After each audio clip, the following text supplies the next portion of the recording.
Hello everyone, and thank you for joining us for another installation of the Loden Sports Outlier Sessions. My name is Matt Pajak, co-founder of Loden Sports. Before we get started, a quick plug on what Loden Sports is.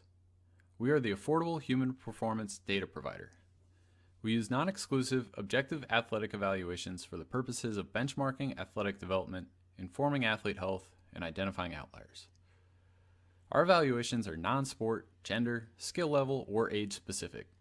They are for anyone and everyone, just like these outlier sessions. We pride ourselves on our experience and professionalism in executing evaluations and teaching others how to routinely evaluate. But most importantly, we pride ourselves on making historically difficult to understand performance data palatable for coaches, athletes, and parents. If you're interested in learning more or getting in touch, visit our website at www.lodensports.com. Follow us on Twitter and Instagram at Loden Sports, and read our blog, which is also available through our website. I also want to throw a shout out to our friends at Yellow Box Macaroons, the first unofficial sponsor of the Loden Sports Outlier Sessions. If you're a fan of sweet treats, their hand-curated coconut macaroons are a must. Continuing on the tradition of Jackie Weiss, Yellow Box Macaroons is the most delicious box of macaroons in the world. If you don't like coconut or macaroons, that's on you. Find your next box on www.yellowboxmacaroons.com or on Instagram at yellowboxmacaroons. The Outlier Sessions have been created as a way to bridge the gap and create a connection between the aspiring and the achieving. All of our guests have a niche at the highest levels of sport and are an outlier in their own right. We want to take some time to talk about long-term athlete development with them in the context of their experiences. We want to talk about their journeys, their processes for taking care of themselves, and get to know a little bit more about their personal interests as well. Now sit back and relax and enjoy another Outlier session, unless you're driving, in which case keep both hands on the steering wheel and your eyes on the road. All right, before we really get going here, let's do a quick intro of what we're going to talk about and who we have on the mic for this installment of the Loden Sports Outlier Sessions podcast. We wanted to do a roundtable style discussion with our Huntington Beach crew to get a handful of different perspectives on how integrating objective performance benchmarking has proved useful, insightful, etc. Naturally, we have Huntington Beach High School head coach Benji Medure, who I've known going back to 2016, one of the very best in the world of coaching, biased, regardless of level. Josh Reidt, who wears many hats, but for the sake of this discussion, oversees performance programming for Huntington Beach High School.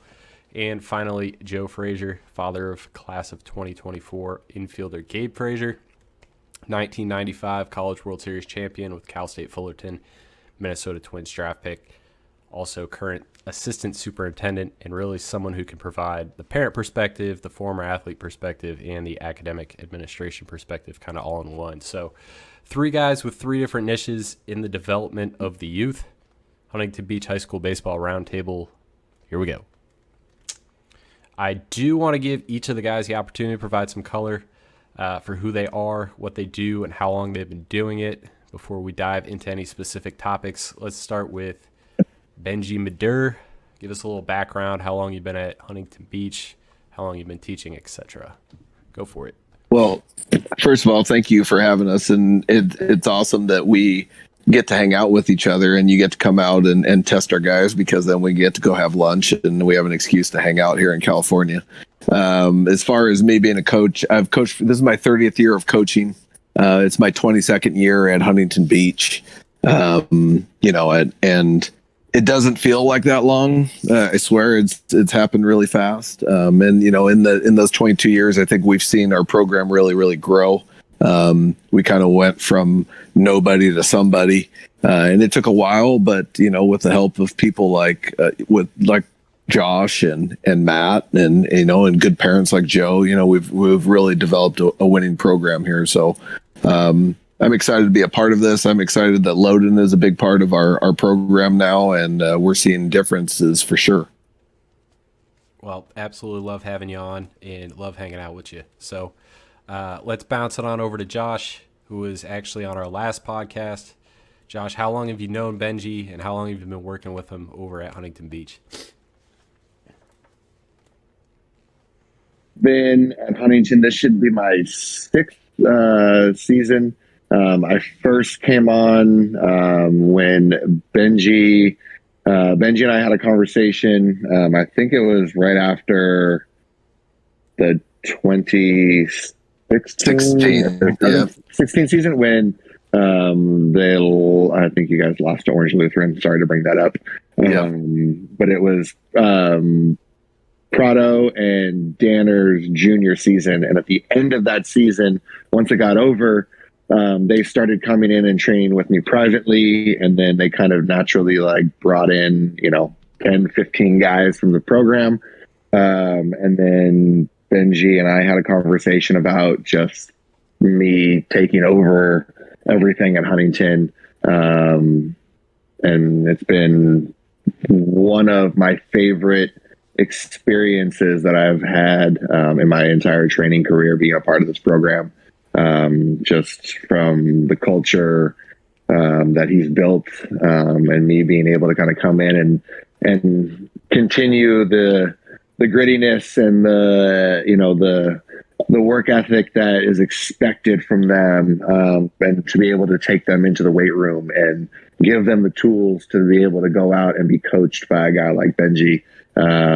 It's been a perfect match for me. Yeah, and knowing Benji and obviously knowing you both for a handful of years now, I mean, it's nothing's more natural. Peanut butter and jelly, Benji and Josh. Let's kick it on over to Joe. I ran down a couple different things on Joe. Joe, if you want to just give us a little bit of background, maybe playing background, kind of where you're at now. Also, fun fact, Yellow Box Macaroons, that's also Joe. I don't know if that's if I just, I don't even know what the word is for it. Is that your alias? I appreciate it. Yeah, that's my side slang, cooking, baking macaroni. So yeah, I just wanted to thank you for having me on. I feel like I'm in really good company, so I appreciate that. Yeah, my background is basically, being an athlete. I went to Cal State Fullerton to play baseball. I was hoping my NFL career was going to work out, but that didn't work so good. So I ended up in baseball, and was drafted by the Twins out of Cal State Fullerton. Played, I think, 5 years with the Twins. Had several injuries and didn't know what the heck I was going to do with my life. And so, I come from a long line of educators. And so I thought, I guess if you asked anybody that knew me in high school or college, if they said I was going to be in education, I'd tell you they were crazy. So, but I tried out the teaching. I really loved being around kids. It was exciting, entertaining, just keep you young. And then got into administration, assistant principal, and now I'm at Los Alamitos Unified School District as the assistant superintendent. So had a great career. Had fun playing baseball. It's the best part of my life, and I'm just stoked to be here. Yeah, and we're really excited to have you on. Obviously this roundtable's it's really packing a punch. I got to do my best to keep that fourth wheel inflated. Side note real quick, Yellow Box Macaroons are I'm not the biggest sweet eater. At my advanced age, I'm trying to still pretend I look like a 25-year-old, and I will gladly gain 15 pounds if I can taste those treats whenever Joe brings them into the gym for me. Unbiased plug. They are absolutely delicious. So I get nothing for saying that, except for some hunger pains in my stomach because I'm not eating anything right now. Well, I appreciate that, guys. Yeah, I appreciate being able to show all those things in my face. So thank you. All right. Let's not divert too far from the spirit of the traditional outlier session as we get this thing going. We're going to start off with one of our signature LTAD related questions. There are little things we can do every day to bolster our emotional well-being. It's like a muscle, needs to be trained. This is something you can do every day.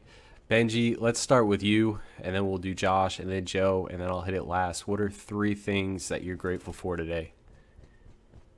Well, I'm grateful for my family. Obviously, that's the number one thing in my life. I'm a dad first. I coach baseball. It's not who I am. It's just what I do. And so my family is the first and foremost, and obviously my wife for being the incredible person she is. So very grateful for her.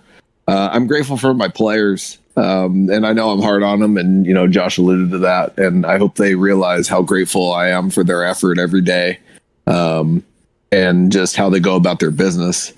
And the last thing I'm grateful for is just being able to show up to work at a great place. We live in Huntington Beach. The field's 3/4 of a mile from the ocean. We have an awesome stadium, an awesome surface. We have a great coaching staff. So everything about my baseball program, the proximity, just everything about it, I'm grateful for, and I really do see that every day, and I'm thankful for it. Crushed it. All right, Josh, what do you got? I'm going to piggyback off of Benji and definitely say I'm grateful for my wife and my family as well. I have three little boys, an 8-year-old, a 6-year-old, and a 3-year-old, and they are all diehard baseball fans. And, quite frankly, we chose to move to Huntington Beach 4 years ago with the intent that, my children would come through the program here, because I don't trust another program to develop my children the way that I would want them to be developed, both on the field and in life as humans. So that is definitely one thing I'm grateful for. Secondly, I am grateful Pearl Jam on Saturday, and knocking that off my bucket list. My wife and I are finally getting a date night, which is great. So we're going to go listen to Eddie Vedder crush it at the Forum. And then lastly, I am grateful for this 75-degree weather day today, where I can go outside and get some vitamin D and refocus myself, because it is about to be a very busy 9 months of an off season as soon as playoffs end here. And I'm going to need every bit of piece of mental capacity that I can gather. So being outside, living where we live, and being able to have the relationships that I have with people are exactly what I'm grateful for today. Well, knock on wood that we can delay the end of those playoffs as long as possible. All right. Yeah. Amen, brother. All right, Joe, what do you got? Well, it's never easy being the third in line, but I do echo the Benji and Josh with my family. I'm super grateful for my wife. I got 2 beautiful kids. They're great kids. 19. My daughter's 19, going off to University of Tennessee next year in the fall, and Gabe's sophomore, so he's still trying to find his way. But I couldn't ask for a better family. I'm grateful also to live in this country. I think been provided so many blessings and opportunities in my life. So I'm looking forward to new ones as they come along. And I think the third one is really just I think being a part of this podcast. I'm grateful that you invited me along. I've played for some really great coaches. Benji is one of those coaches that like Josh said, I didn't know who I could trust my kid with, and I chose Benji because I felt like that was the one person I could trust. And being here with Josh, obviously, has so much knowledge in the area of strength and conditioning for the kids. Again, it goes back to when you've got your own kids, it's who can you put them with to make sure that you trust somebody, and in both of those guys, and really with you, Matt, just I think starting to tap into something that is going to be really helpful for coaches, strength and conditioning coaches, and parents as we move along. So I really appreciate the opportunity to be here. Well, toast to everybody on here. We're clinking water. I'm clinking water. I don't want to hear what you guys are clinking, but no, it's awesome to have all you guys here. I'm gonna run through this here. Number one for me is my wife. That's an everyday thing. So, but also that we were able to finally find a time that worked for all of us to have this discussion. I know that's kind of been trying to juggle 3 different schedules, with all the different things that you guys have going on. I'm glad that we're able to finally do that. 2, the ability to move the fan around in the apartment when it starts to get really hot. Anybody who's been in North Carolina this time of year, it's starting to transition into that hot and humid season. So the fan is clutch. And then that we ended up recording this at 7 o'clock Eastern time instead of 7 o'clock Pacific time, so that I can get to bed at a decent hour and hopefully catch some playoff hockey when we're through with this. So, definitely ecstatic to have all you guys on here, and let's get it rolling. So, transitioning a little bit here away from LTAD and emotional well-being, Loden Sports has been working with Huntington Beach High School for about a year now to provide athletic evaluations and insights into what the data means and how it can be used in a variety of different ways. The evaluation includes assessments to measure power, quickness, speed, and lower half symmetry. Loden Sports has provided 3 benchmark touchpoints for all freshman, JV, and varsity players in the program, starting with last June, again in September after the summer, and again in December after the fall training period, with our next touchpoint slated for the beginning of this June. So let's kick it off with Benji. You want to just talk a little bit about what went into the decision to hit go on athletic evaluations and benchmarking performance for your program? Well, it was presented to me by Josh first, and he was telling me when you guys were just starting to get Loden going, he presented it to me. He's like, hey, you got to get with Pajak and try to get him out here to test the kids. And honestly, my first thought was, that's not going to happen. I didn't know exactly what you were doing. I just didn't see it being feasible. And then when you presented it to me and you showed me how easy it was for you to test the kids, and how much data that we can get, and then tie it into their workouts with Josh, it was a no-brainer. As soon as it explained to me and broken down and how much of a difference it could make. And even then, it was a no-brainer for you to come out here and do it and to test it and see what it was. But then I really didn't know how much information I was going to be able to use. I was just kind of hoping to pass it on to Josh and be like, hey, we got this data, here you go. And have Josh, create the workouts for the kids that were deficient or needed something or whatever it was. But then after you're spending time with you and Sean and seeing what, the information that we could get on the coaching end, being able to find that diamond in the rough, the kid that kind of may look scrawny, but really has tapped into some power that we can't even see yet. Then it really started to hit home how important this was to do with our kids. So, we're going round 4 in June. I don't see a stop anytime soon. I just think it's way too important to see where these kids are. So I am so thrilled to be a part of it. And I think, we're going to try to tap into some hit tracks, metrics and Rapsodo metrics and tie them in with the training and with the testing. So there's just bigger and better things to come on top of all the information that we've got. So I'm excited for our future with Loden. Yeah, there's just been so much to learn along the way.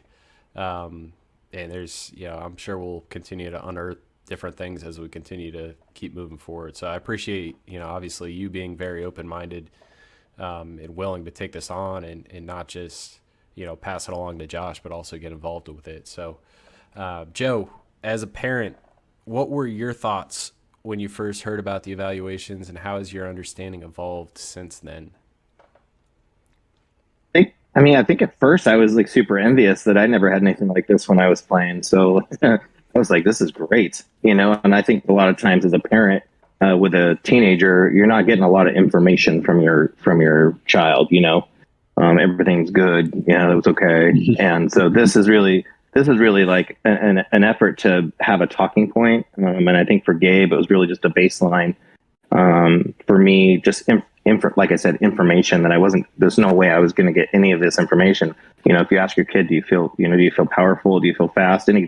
teenager with some confidence is going to tell you, yeah, but I think this really spells it out. And then as it progressed into the second and third, it just gives you, again, those data pieces where, if you've got a kid like Gabe or a parent like me, just the competitive nature with kids and trying to beat their last thing and really understanding, I think for me, really understanding to be an all-around athlete. And in order to do that is to be able to be very symmetrical and centered with your body and a lot of body awareness.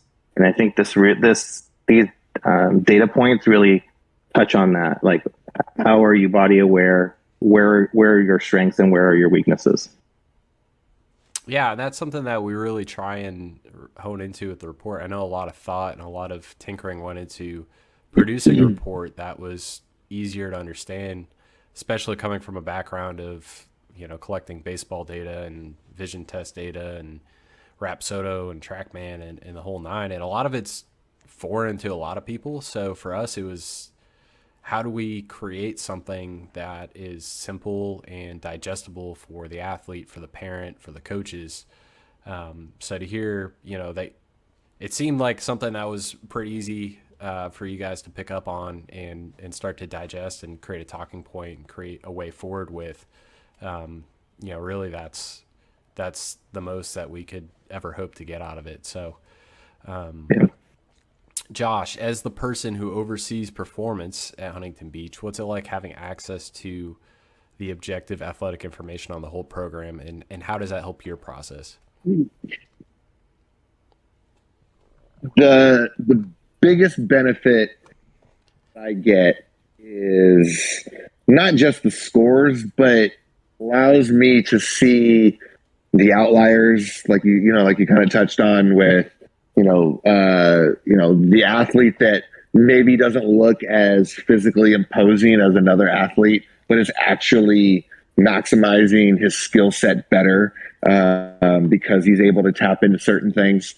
There's only so much you can see with the naked eye, and being able, to pick up, data on, a 10% deficiency on a kid's right ankle from his left ankle, off of his jump test. And, it makes my job much easier, on the programming side of things, because that's something that I probably put more effort and energy into the programming that I'm writing, making sure that every little detail is checked off for each kid.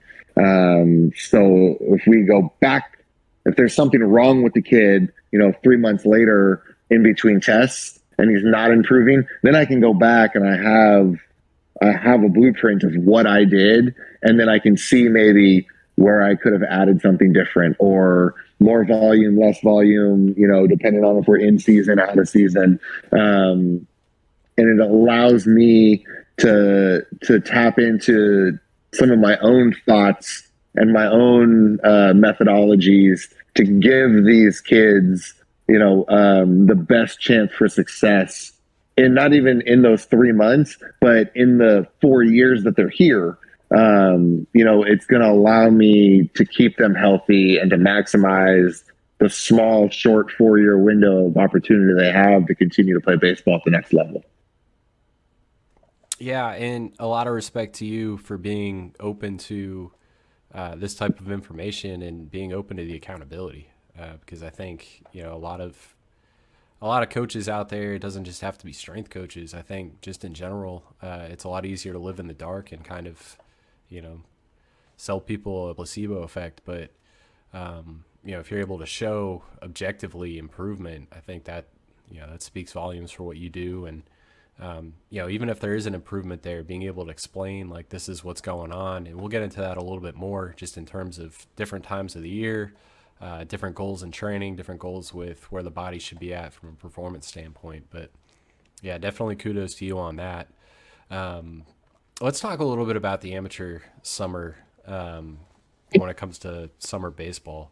And Josh, we'll start with you here again. And I know we talked about this a little bit on our last podcast. So On the training side, you obviously train some of the best amateur baseball players in the greater Orange County area, many of whom are already committed to Division I schools, some of whom are of interest to the professional scouting community. In our last podcast, we touched on your not so subtle feelings towards the summer baseball calendar. And for anyone who hasn't listened to that one, dial it up.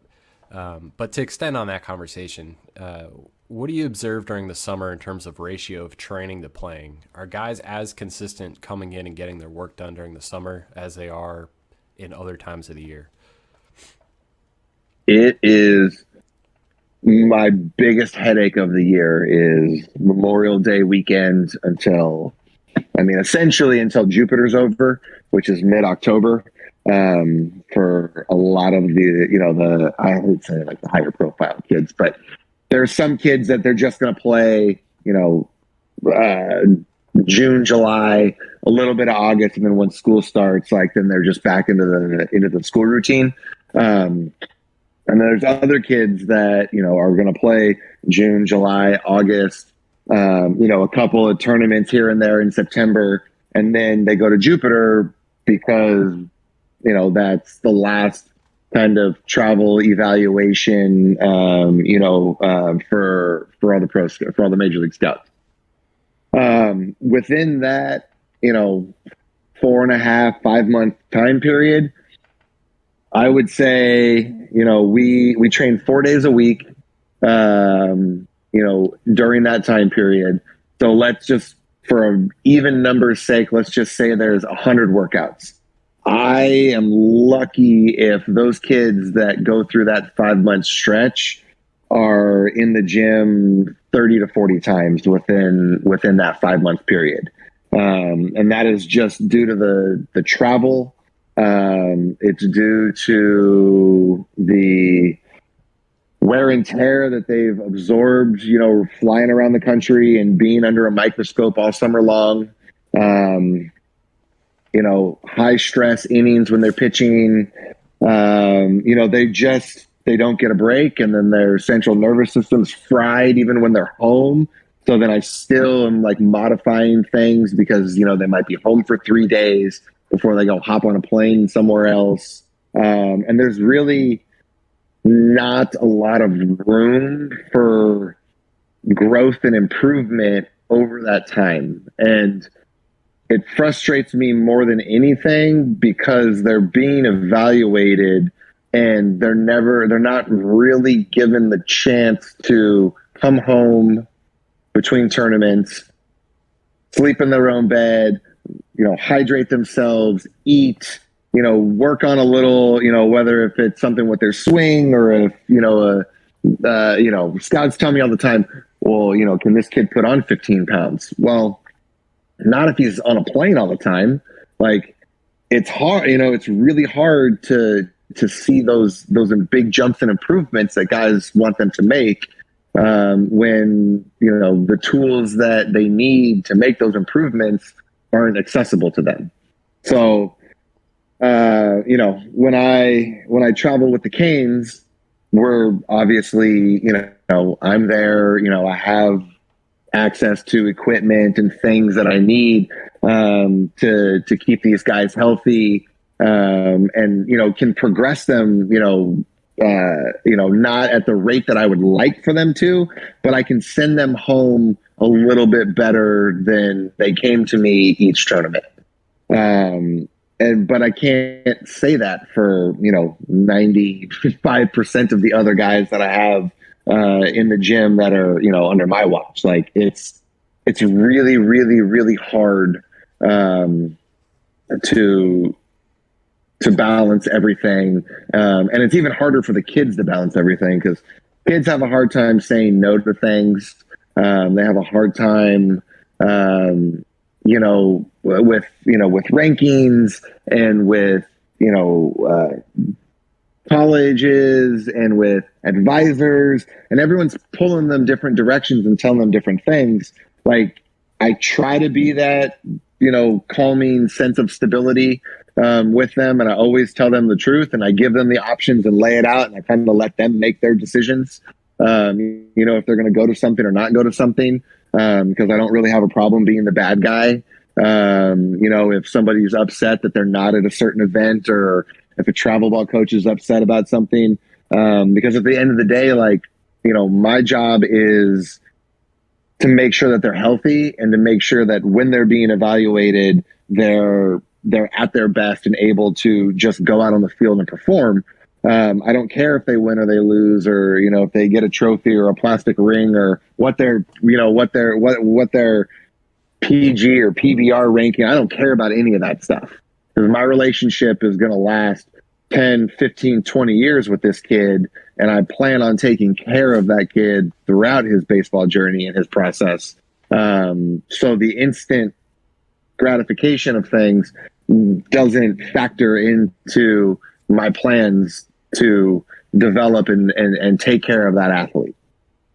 So it's a headache. It's a big headache for me. All right. Summed up, it's a headache. I think you touched on something there, just in terms of kids being pulled in all kinds of different directions during the summer.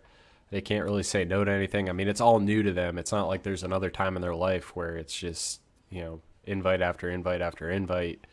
And there's always something to do. So I think they can kind of get distracted from the fact that if they do everything and they're traveling and, they're not keeping up with their body's going to wear down. And that's the unfortunate reality for the majority of these kids. So this is actually a good segue. Joe, I don't think many parents are aware of that toll that a summer plays on the body of a young baseball player.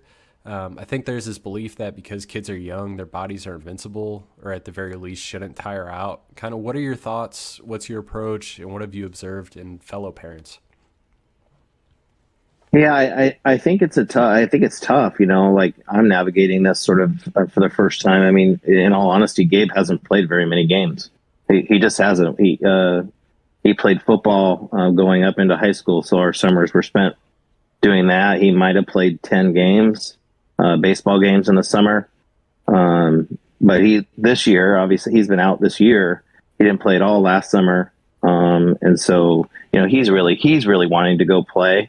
My personal thoughts as a parent is I don't think they need to be playing tournaments every weekend. I don't know of any. I still don't know of any collegiate or professional sport that plays 5 games in a weekend in a 3 days period.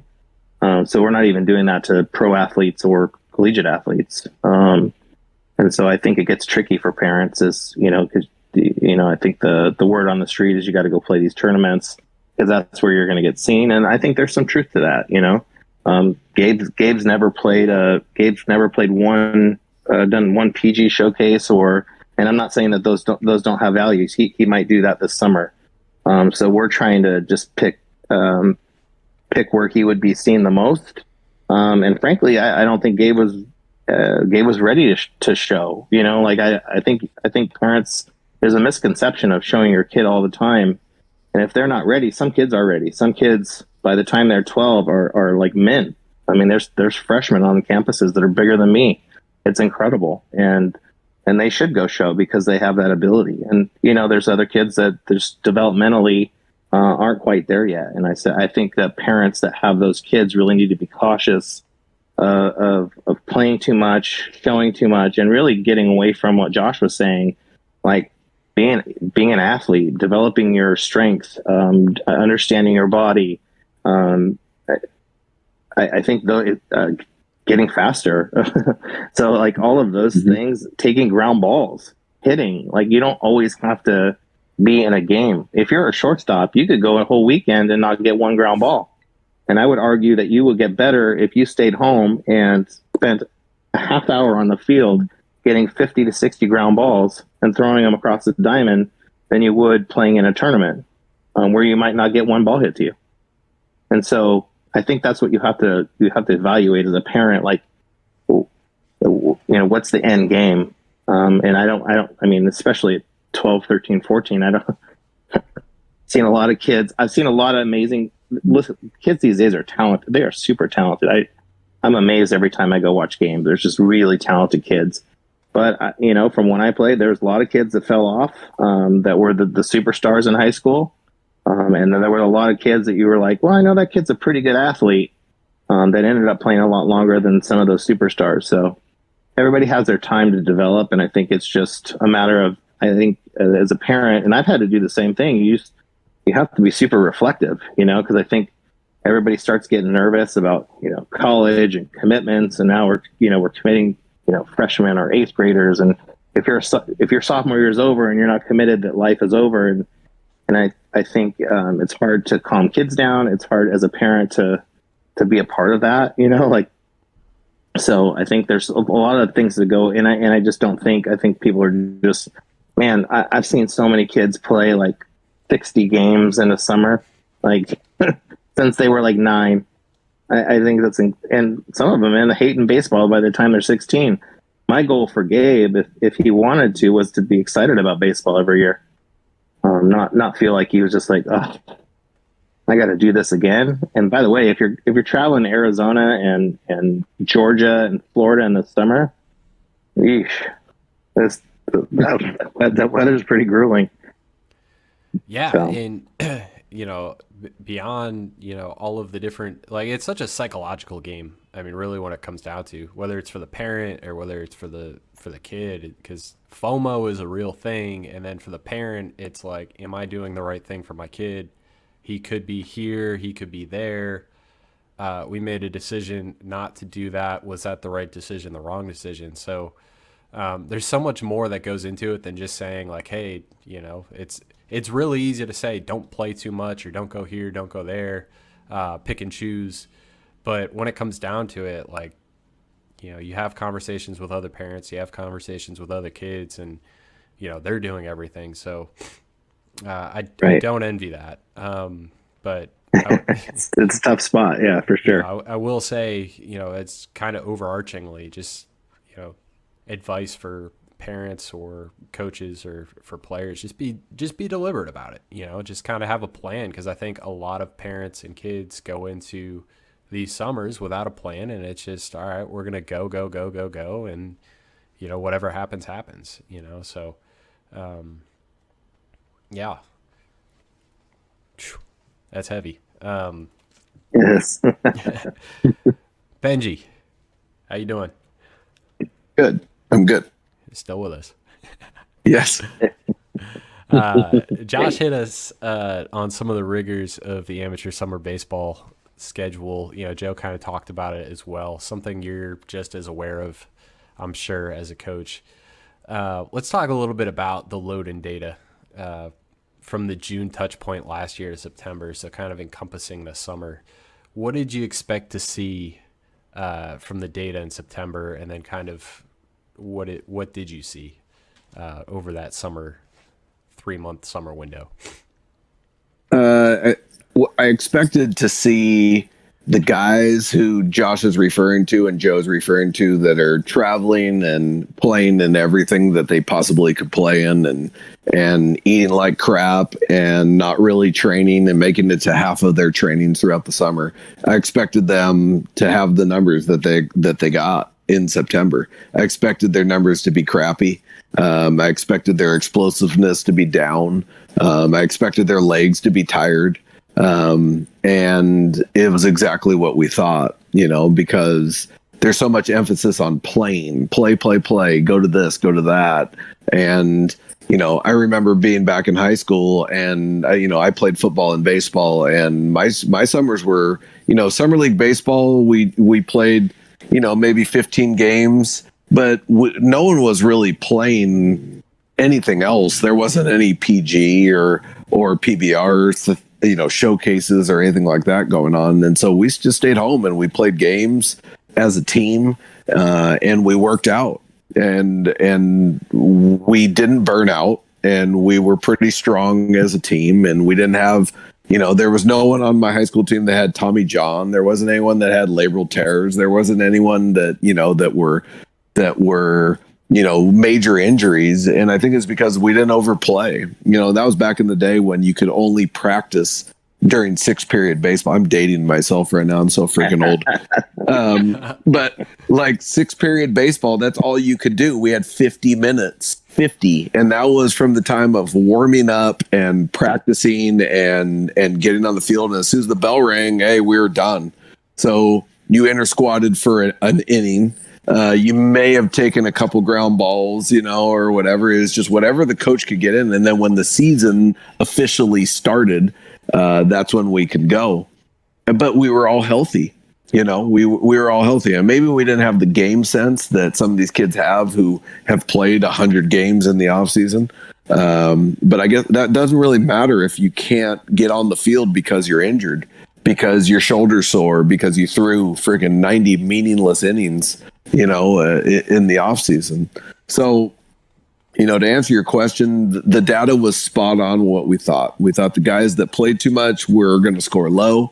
But then there were some surprises. The guys who really worked out hard, some of them who worked out the right way, the correct way, they scored really high. The kids who, try to show off how much they could bench, and they're squatting with big heavy chains on both sides of the dumbbell and or on the bar, and doing everything with the terrible form that they show on Instagram, and they just want to show that they're working out hard instead of doing things correctly. They were deficient. They were too strong in one area. They weren't balanced. They were really, really high percentages of like overloading one side of their body instead of being symmetrical. And so that was a little bit of a surprise, but now I know what to look for, and being educated by you, Matt, and with Josh. I think the numbers are going to start to even out because I think our kids are educated on it. They've been brought in and educated by Matt and by Sean. And then with Josh working with them, they understand Symmetry now. So I'm expecting in this next score in June, we're going to see more mobility. We're going to see more symmetry. And that's what I'm looking forward to seeing these numbers. Yeah, we're pretty stoked to get back out there because it'll be a 6-month window on that one, going back to December. So, a lot can happen in 6 months, especially for a developing high school kid. But let's kind of jump to that next window, right? So we talked about June to September. That's the summer. The fall is kind of Josh's time to shine as training takes center stage for the Huntington Beach program. So, Benji, on a high level, were the trends in the data different from the June to September window versus the September to December window, where there was a higher focus on training as opposed to playing? Of course. And it was great to see.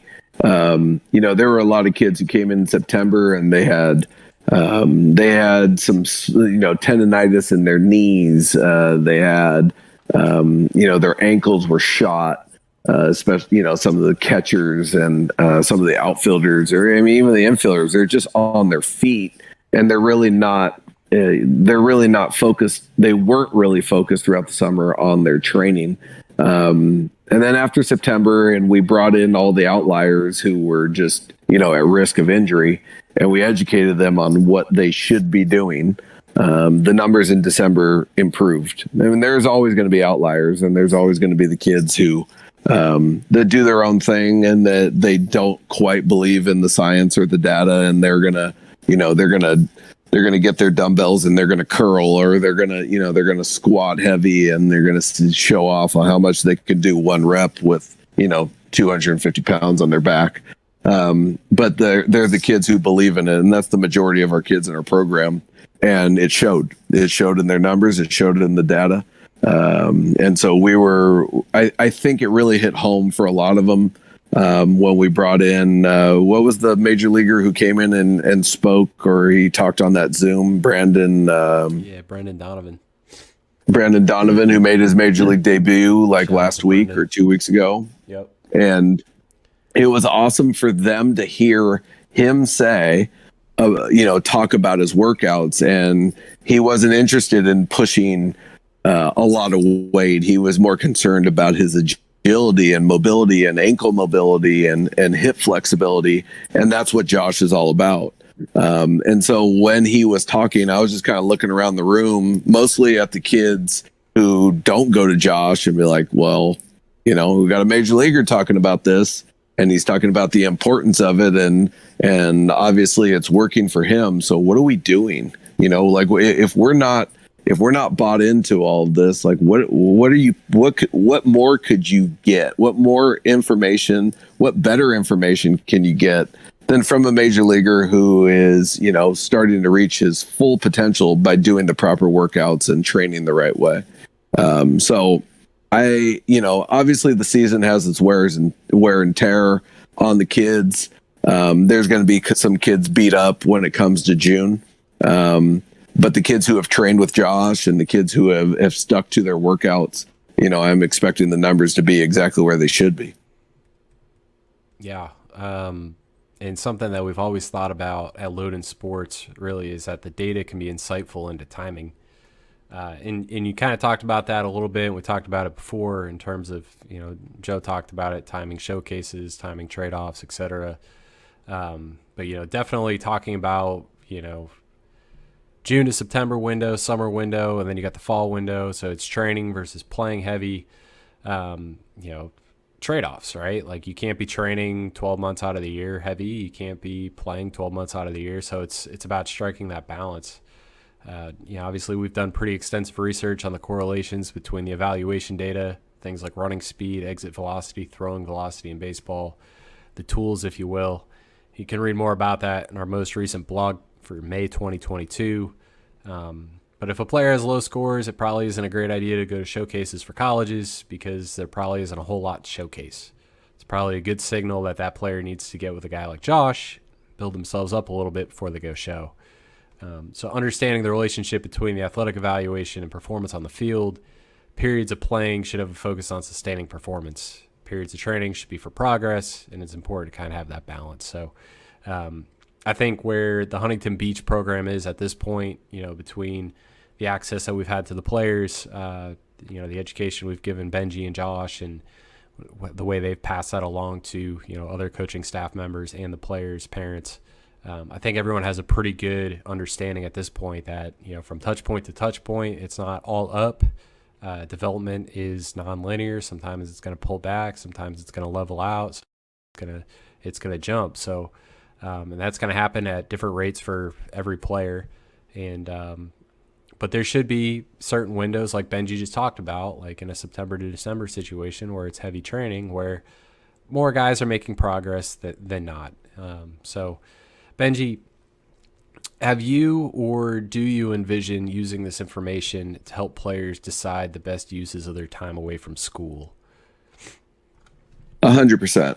100%. And that, we send each player their scores and, try to sit down with them and explain exactly what the numbers mean. This is where we refer to Josh or defer to Josh and have him kind of talk about what exercises they need to focus on to achieve that symmetry and their mobility.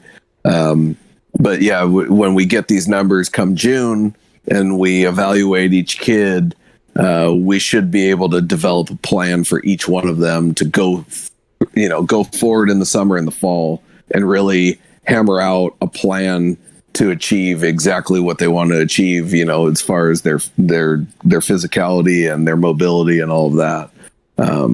It's just, the info it's just right there. It's staring you in the face. So it would be dumb. I could say that I think it's dumb not to use this. It's right there for you, and it's proving exactly what you should be doing. And Joe, as a parent, do you foresee using this type of information from the athletic evaluation to kind of change your process at all when mapping out a summer or fall schedule for Gabe? Yeah, I think the information is really important, and I think your specific testing was really helpful. But I think it's good for any parent. It's like like you were saying in terms of showcases or whatever. I've told Gabe forever, like, there's no point of you going to a showcase if you don't run it under 60 yards. There's really not any point of going to showcase if you throw under 85 across the diamond, in my opinion. And so I think all of this information, all these data points, really help in mapping out, like, just for Gabe, it was a combination of growing and going to Josh. And, like he was like, there was a point where he grew like 4 or 5 inches, and like he was just like a baby giraffe, and really like understanding original scores, and just padding his first power score was like a 2, partly that's because he's never lifted weights before until he started going to Josh. And that wasn't until his freshman year. And then, growing now, probably since those last evaluation, he's probably, I'm looking at his scores right now. He's went from like 5'9", and now he's almost 6'1". And I think he's 170 pounds. From the first time he tested with you guys. I think he was 149. And he was probably like 5'9". So I think the combination of really understanding the scores, getting with somebody like Josh that knows what they're doing, and can balance out that growth spurt and the athleticism, I think is really helpful in terms of moving forward with any kind of playing or fall schedules. Like Gabe didn't play this year. His scores, when you guys do the scores in June, they're going to be like way better, I think some of the metrics that you have here, we're even able to replicate outside of your testing, so looking at like 10-yard splits or 30-yard splits, we can replicate those things, maybe not with the exact accuracy that you have, but that get close, that he can know, where he's at. So I think all of this information is super important. Yeah, and I think you bring up a good point there in terms of him being injured this spring and really having extra time to get after it. We've kind of beat this one over the head multiple times on this roundtable, but just a lot of kids just going, playing all summer long. I mean, you think about like some of these college guys, and I'm going to call out Arkansas here. They've been for a number of years, and going back to Andrew Benintendi and Hessen Kierstad and a handful of those guys, like they didn't go play in the summer, and as much as I love the Cape Cod Baseball League, and as much as I love, the collegiate national team and those opportunities for those players, like, the Division I college baseball season is all fall long, and then it starts in February and it goes, all the way into the summer, depending on how far some of these teams go. And, for some of those guys, it really paid off for them to not play that summer and just go lift and, take care of their body and use that window to train. And again, it really paid off in the draft. So, it's a small parallel to what you're talking about, Joe, with Gabe, where, he didn't have the opportunity to play this spring, but, that's a very real thing. If you play, 12 months out of the year nonstop, you're missing out on windows to train, and those windows are huge. So, player health. Yeah, I agree. Go ahead. Yeah, I think even going back to, he didn't play last summer because he had broke his wrist. And just looking at his scores, he went to Josh, he got tested in June, and then back in September, in a time where he hadn't played actual games. He just worked out, worked on his speed, worked on his strength and conditioning, worked on taking ground balls, et cetera, et cetera. And he was able to make huge gains in that small amount of time. And where maybe some of the other kids, like Benji was saying, they were playing, and didn't commit to the strength and conditioning and body awareness that Gabe was able to do by not playing. Right. And I do remember looking at it in June, and it was, 1 or 2 kids out of the entire group that did have a significant gain, and Gabe was one of those. And I also don't want to discount the, dozens and dozens of kids that, in that mix that were able to sustain some level of performance. It was probably because they didn't play nearly as much as, a handful of the kids did. But, there's a mix. And, obviously for Gabe to be able to take advantage of that window, even when you're injured, there's always things you can be doing. And, there's no better time to train your athleticism than, when you're going through your growing season of life as a teenager and in high school. So, yeah.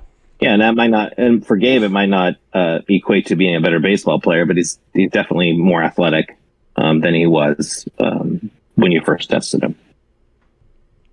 Yeah, and that's the big thing that we push, regardless of whether it's baseball or whatever sport it may be, is just trying to be the best athlete that you can, because ultimately one day we all reach our physical maturity, and at that point you kind of are what you are, and any gains that you make in speed or power or quickness or anything like that, it's very incremental once you're a full-grown adult. So for all the parents out there that are listening to this, or coaches out there that are listening to this, for kids that are growing, that's the time to train speed. That's the time to train quickness and twitch and all of those things that will ultimately form and kind of cement themselves as the athlete reaches physical maturity. So let's go ahead. I want to just follow up on that real quick. So 2 things. One is I've learned over the last 10 years,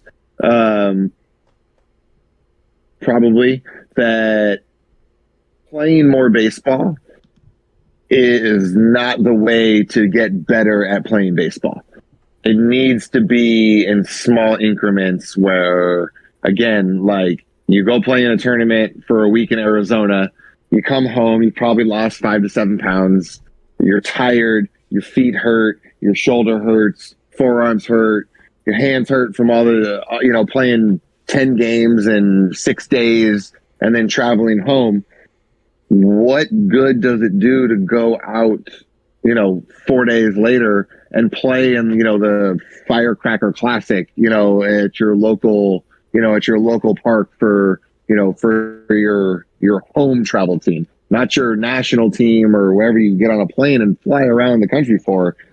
It doesn't do you any good. You're being evaluated and you're not the best version of yourself.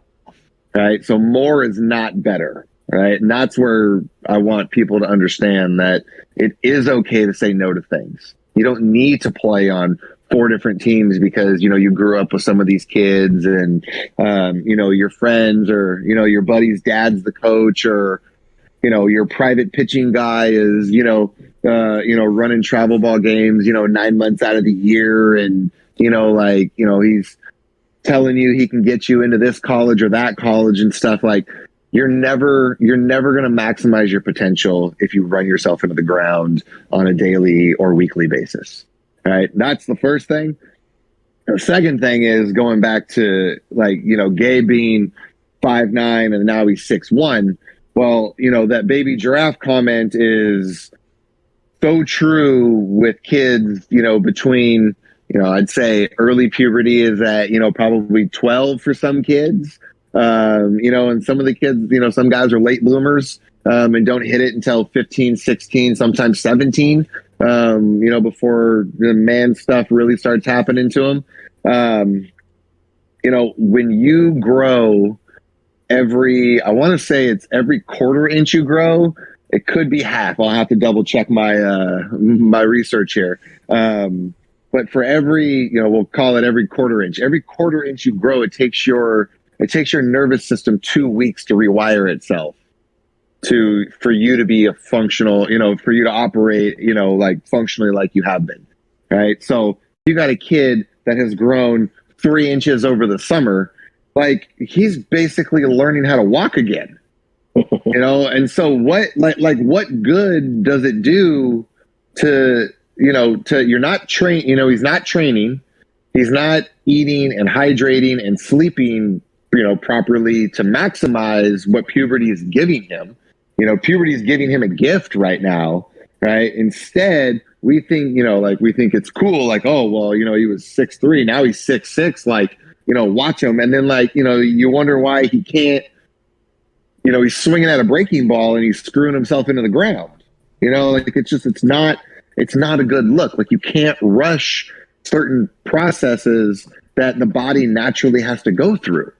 I'm at the advantage where we can train during those times, and I'm going to sit there and I'm going to watch and I'm going to laugh, like when he's bear crawling, on the floor and he's, tucking and rolling, doing a somersault because, his equilibrium's all off, because his body's trying to wire itself up. But that's not the time to go showcase. Like, we want kids to grow. We want kids to be healthy. Well, parents are trying to do the right thing here. Like, I don't want this to come off like, I'm just bashing parents and, like they're just throwing money at stuff and trying to get a quick fix. Like, I don't believe that that's the case. Like, the majority of parents that come into the gym are great people. They have great kids. And honestly, they're just kind of misinformed. And it's frustrating to sit back and, watch a kid feel pressured into going and playing. I think on the last podcast, I spoke about a kid that I had who he's going to be a first round draft pick this year.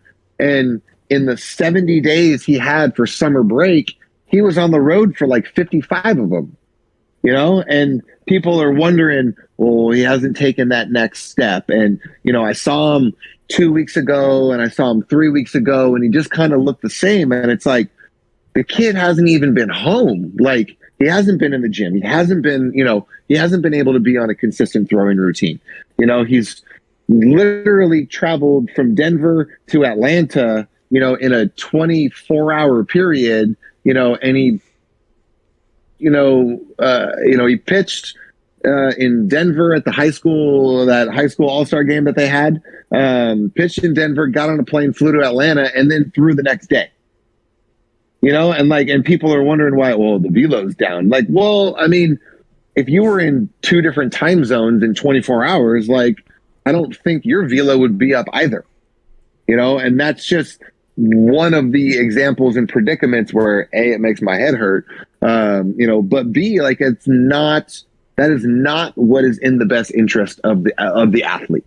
Long term, it is not at all. It's a great honor to be accepted to, and invited to some of these showcases and events. And, under the right circumstances, they do, and they can open a lot of doors for a lot of opportunities for guys. But if you're going to be, if you're projected to be a first rounder or a second rounder, you're going to be seen every game in your high school season. You're going to be seen every time you step on the field. So you are actually more empowered than you think as the athlete to pick and choose when you want people to see you at your best. So you're always leaving a better impression, within that scout or that college or whatever, whatever that situation looks like, that level, that next level you're trying to get to. You should be in control of when you're being evaluated and when you're being seen, and if you're doing the work behind the scenes, with your inner circle and your hitting guy, your pitching guy, and, your strength guy and stuff, then you should be showing a good product. But kids aren't afforded that opportunity enough, I don't believe. And this episode of Josh on his Soapbox is brought to you by Player Health. Well, I mean, in all honesty, man, like I said, like, kid's gone all summer long. And then, when he's going into his senior year, right, and he's done playing for that travel ball team, do you think that travel ball coach is, asking him what his weight is and asking him how he's feeling and asking him how his first step explosion's going, in December when he's not playing for that guy ever again? No. That's me, me trying to put that kid back together to be the best version of himself for his spring season. Right. And so that's where there's a huge disconnect, with the way, the frequency of events, and then quite frankly, the lack of, it's not lack of care. It's a bad term, but the lack of resources that they have to, take care of themselves on the road, whether that's, a hotel that doesn't have a gym, or, if you're, in the middle of nowhere and all you got to choose from is Wendy's and Taco Bell, like that's not putting the interest of the kid, at the forefront. And that's the frustrating part for me. Yeah, and a lot of kids, you said the resources that they don't have on the road. Like, a lot of the kids don't have the resources back at home. So again, kudos to right. Benji for, bringing you on a couple of years back and having you take over, programming for the entire Huntington Beach, baseball program top down. I mean, a lot of kids don't have those options, and they're the same kids that are playing with the kids you're talking about. And they're going back to wherever they're going back to, because everyone knows if you turn on a major league game, like college baseball, whatever it may be, like these kids come from everywhere, every corner of this country. the top level players are coming from. And, there's the kids in Southern California have access to things like a Josh that, kids in the middle of Arkansas might not have access to. And, with Huntington Beach, it's built right into the high school program, which is even better. That's not even something that they have to go seek on their own. So, player health, something that, Josh is obviously very passionate about. That's something that we at Loden Sports are passionate about. So, let's segue a little bit to talking about monitoring the athlete health, because that's what every one of these kids could use while they're traveling all summer long. So, but let's talk about lower half asymmetry. And it's kind of an elephant in the room for amateur athletes. Most aren't aware of it, and there's a well understood relationship between larger lower half asymmetries and injury. So, Benji, I'm going to let you take this one. I know you guys have a specific example here. How have you used the single leg jumps data to monitor trends in lower half symmetry for players in the program? Well, we had a kid, a right-handed pitcher, Nathan Sevis.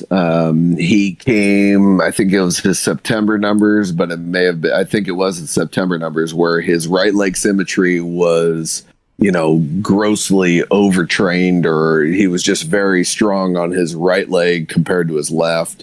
And we brought him in and we asked him, like, what did you do? Like, what were you doing all summer to make this happen? And he really wanted to focus, because he's a right-handed pitcher. He wanted to focus on his drive leg being super strong. So he was doing one leg squats, kettlebell squats with his right leg, because he wanted that to be strong. But he never really considered his left leg to train that, equally.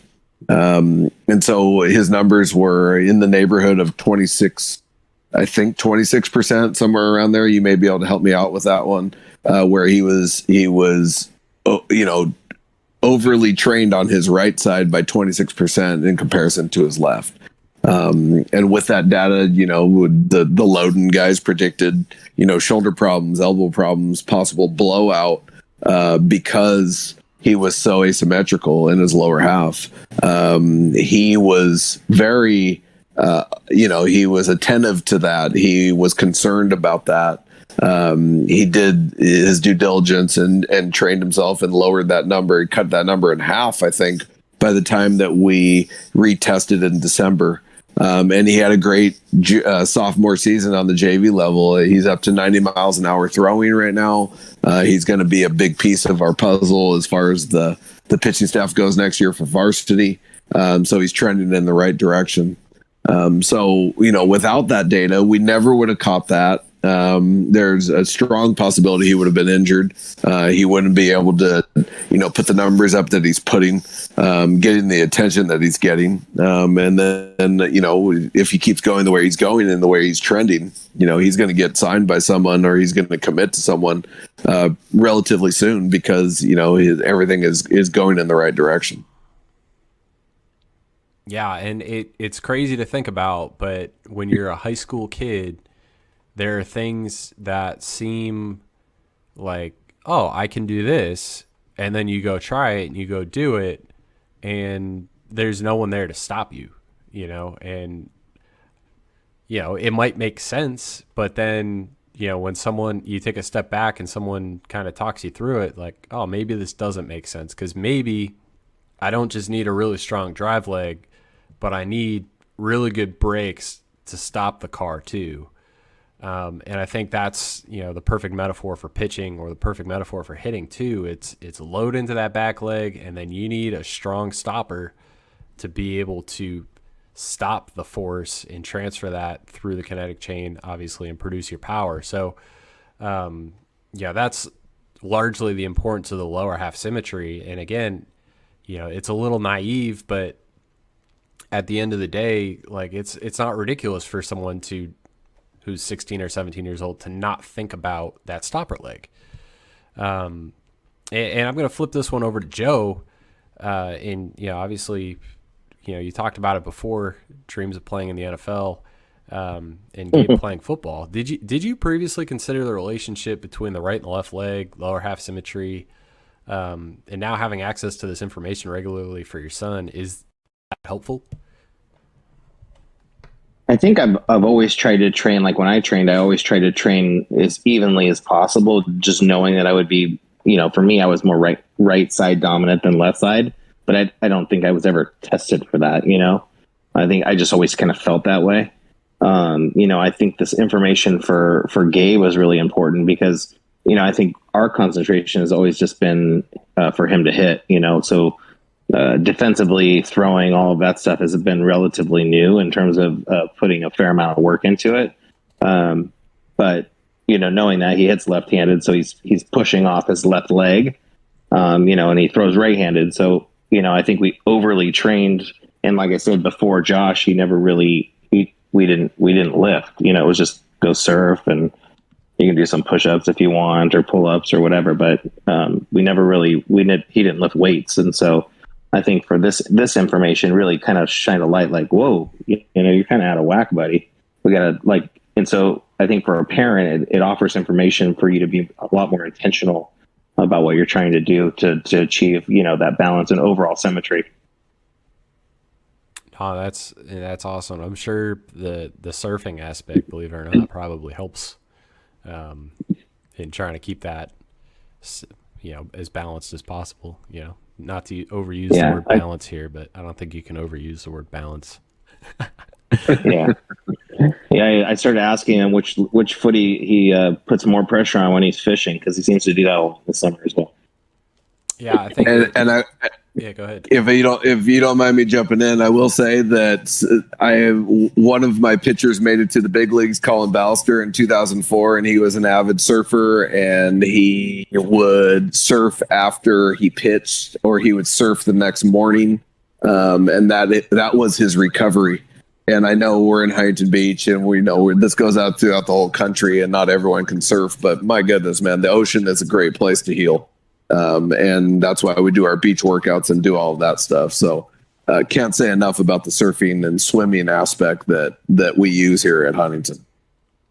Yeah, and the sand, using the beach, the kind of the stability elements of training in sand. I know you guys tap into that as well. Definitely being resourceful, being out there on the coast. I love the word resourceful. Is there a Z in resource? I've heard you say that a couple times now. Resourceful. Resourceful. I've got a zest for life. You just gotta throw Z's in there where you can. Might start calling you a Zenji.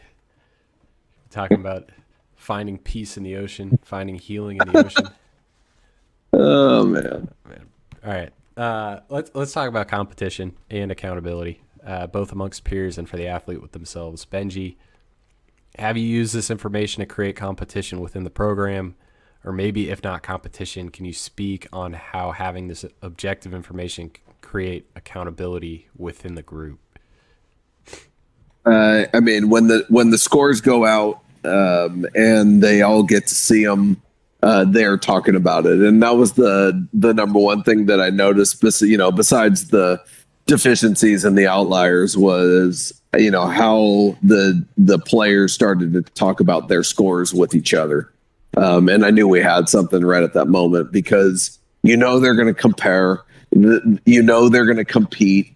They don't want to have someone who we had Nick Dumino, who you lovingly refer to as Frenchie, that he was the highest scorer, in our program, and they started to watch what Nick was doing. And Nick was getting up at 5 o'clock in the morning, and he was running stadiums, and they were running sprints, and they were doing shuttles. And after his scores came in and he scored so high, next thing you know, he has a group with him. He has 6 people with him doing the workouts and training the way he was training, because they wanted to do what he was doing. They wanted to score what he scored, because his scores were really impressive. So to speak to your point, the competition aspect is always alive and well with high school kids, but with data and science behind it, and just showing, seeing how these kids are training, they want to do what the kid who's doing well is doing. And so it really added to our program, the data in their face. It just showed them what, I scored a 2, he scored a 4. What's he doing? and he's working hard, and so maybe I should be doing that. So really increase the level of training for all the kids when they saw the numbers.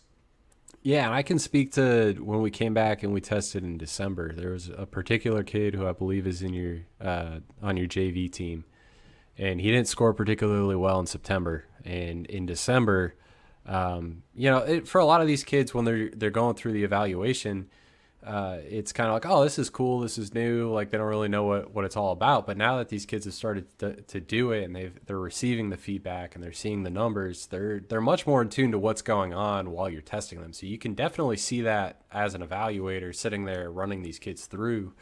Like, they know what they're doing now, and they're on a mission.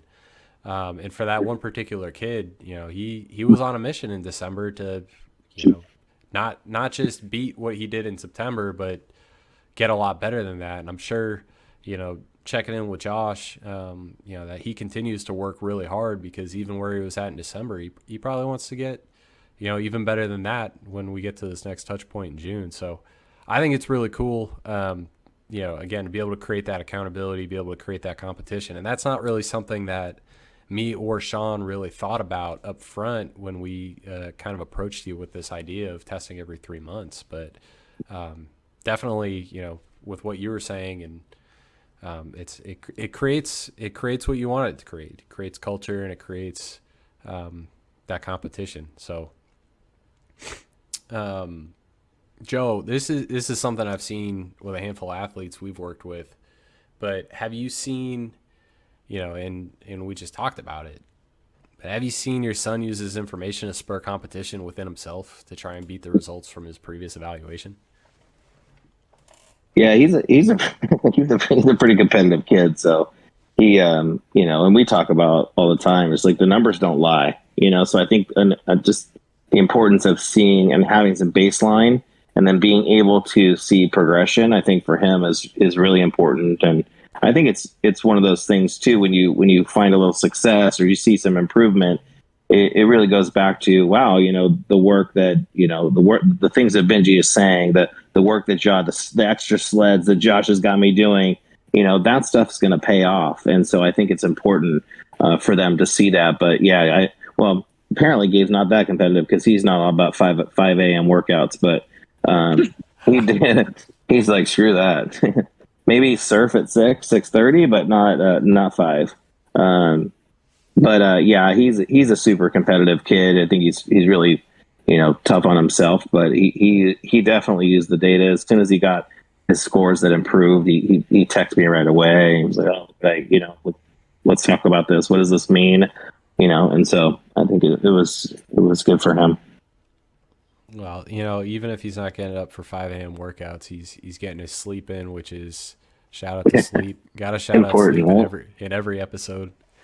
Sleep's important. That's true. And that's also an opportunity to grow. So yeah, I would say that as a parent too, like I just, before I got on this podcast seat, I had asked him, to do a couple things, and of course he didn't do them.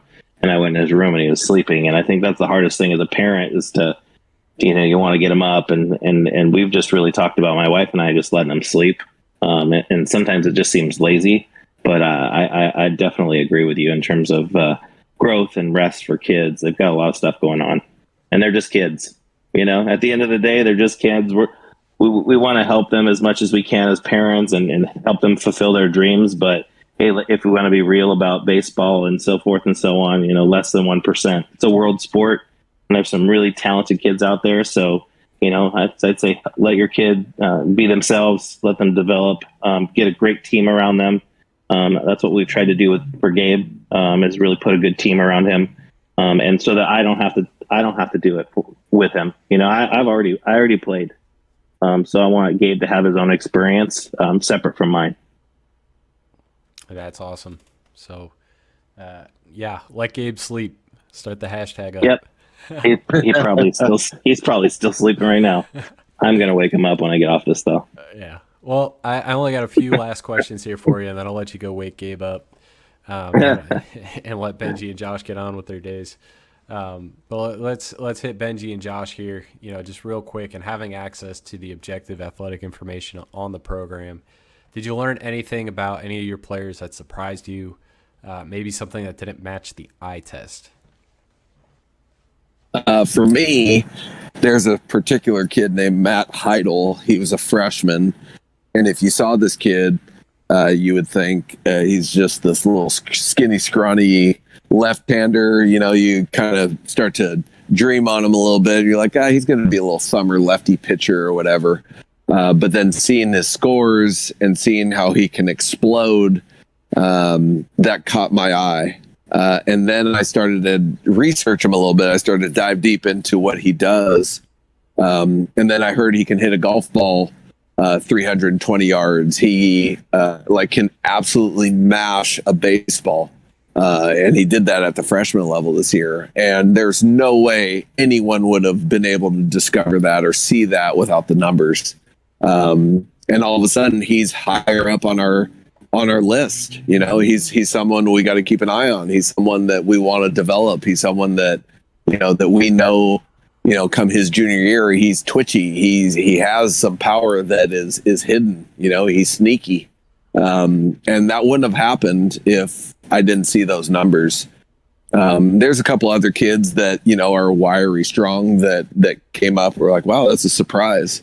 And I know you joked about it. We have our Inter Squad World Series every year, and next year you want to be a part of you want to be in the draft room so that we go only Loden scores. We go Billy Bean on everybody and just freaking draft just on Loden scores and see how the teams do. But he would be one that would he's higher on the draft list now. Let's just say that because of the data.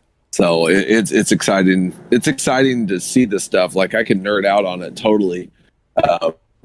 It's very telling. Everything is very telling with it. Yeah, and it's kind of cool, you know, from your perspective, because you're the varsity head coach and you got enough to deal with the varsity guys, right? And you're not watching every at bat and every pitch for all the JV and the freshman guys. You just can't do that because you can't be in three places at once. But it kind of gives you a little bit of a insight into, you know, who these guys are and when they're off playing, you know, their schedules in the spring, and kind of be able to keep eyes on them, even if you're not there in person, keep tabs on them a little bit. I think that's kind of one of the cool things that I've observed is it gives you a little insight into some of the younger guys that you might not otherwise be paying attention to. 100%. And you hit it on the head. I can't be everywhere. And, you know, having this show up and seeing how they train, because I'm not with them. They're training. I'm not with them all summer, and I don't want to be. I don't want to be with them all summer. I don't want to see them. I don't want to talk to them. I don't. You know, I need time away from them. So the testing come September is pretty huge because you know, I warn them beforehand. Hey, let's see how you come back. And this is the best way to see exactly what they did without being around them all summer long. Yeah. Are there any ways that you have used the data that you may not have envisioned when we first started going down this road? And kind of secondarily, as a program that currently has 11 Division I commits with more to come in a history of draft and Division I talent, could you foresee it being helpful down the road in talking to either scouts or college recruiters to be able to make objective athletic comparisons between current and former players? We've already used it. We've already used it to who exactly was it? I think it was Dooms.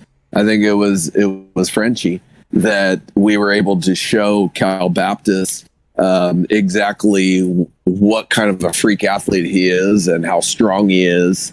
And they paid attention to it. They didn't take it lightly. I've sent scores to other colleges just showing like their strength and their mobility and their explosiveness, and just like, look, you may or may not be aware of Loden, but this is you know, and I'm shameless plug here for you, but you know, I'm sending it to college coaches too, because it's not just me testing them. It's not me saying, hey, their 60 is a 6'9", and like, well, how'd you record that, coach? You know, did you do it in your outfield when you walked out 60 yards with your feet? Or, you know, it's real testing. Yes,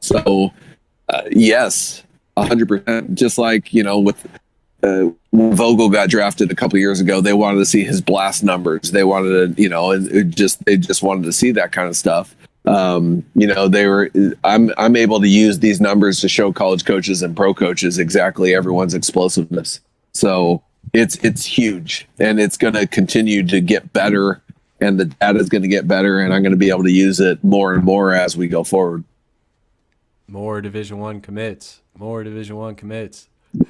Yeah, chanting it enough, baby. Just keep saying it. We're going to speak it into existence. That's it. Joe, kind of in a similar vein, we're over here talking about creating history with players in the program and like 3 or 4 touch points per year over year, and kind of where Gabe enters this whole equation. Obviously he's not a junior or senior where he's exiting the program. Like, how valuable will that ultimately end up being to be able to see kind of a roadmap of his athletic development through the evaluation history? And is that going to be kind of cool to watch it change alongside the work he's putting in? Yeah, I think for us as parents, it's really just an added bonus to being a part of the Huntington Beach program, part of being with Josh and the work that he does with kids. I think obviously I'm probably one of Gabe's biggest fans. I think I'm one of his biggest critics as well. But as a parent, I knew he hadn't matured as soon as some of the other kids, and I knew. He was athletic enough to get by, especially only playing baseball 5 months out of the year, where a lot of kids were playing year round, and he's got a lot of work to do. But even just in these small periods of time now, from his freshman to sophomore year, his hard work. I mean, he's doing the work. I'm not doing the work. I'm just surrounding him with that team that we talked about. But I'm excited for him to see where he ends. And you know what? You tell people to play the game as long as you can. It's fun. I miss it every day, but then I try to enjoy it now from the parent perspective and navigating that. And I don't have the answers. I feel like I screwed my daughter up really good in soccer, so I was able to learn a little bit with her, and obviously I know a lot more about baseball than soccer, but. Just trying to. I think if we as parents can maybe stay out of the way a little bit as much as we can. It's hard. I know it's really hard. I think Benji and Josh both know that as parents. But we're excited for him. We're excited to see 4 years of progress for him, and that's what it's about. How do you wake up every day and get better than what you were the day before? So, yeah. Well, guys, this has been awesome. This is all I have for you. Obviously appreciate all 3 of you guys hopping on here. Can't thank you enough for taking the time, and can't thank you enough for, obviously sharing your experiences and, learning and growing alongside us as we provide this for the athletes at Huntington Beach High School. So best of luck to the Huntington Beach Oilers program as they prepare for the CIF Southern Section playoffs starting next week. That might be a little bit outdated when this comes out, but go Beach. And definitely look forward to seeing you all out west in June. Can't wait, man. Can't wait. We'll go to Mario's and we'll sit in that dark little bar area, and we're going to have some chips and salsa, and Josh is going to ask for a Moscow Mule at a Mexican restaurant, and we're going to make fun of him, and it's all great. That will do it for this episode of the Loden Sports Outlier Sessions. Thank you for tuning in, and we look forward to continuing to bring you the brightest and most engaging guests from within the Loden Sports Network. To stay on top of what or who is coming next, follow us on Twitter and Instagram at Loden Sports. Whether you enjoyed this episode on YouTube or Apple Podcasts, please like, comment, and subscribe. We'd love to hear from you. We'll see you next time.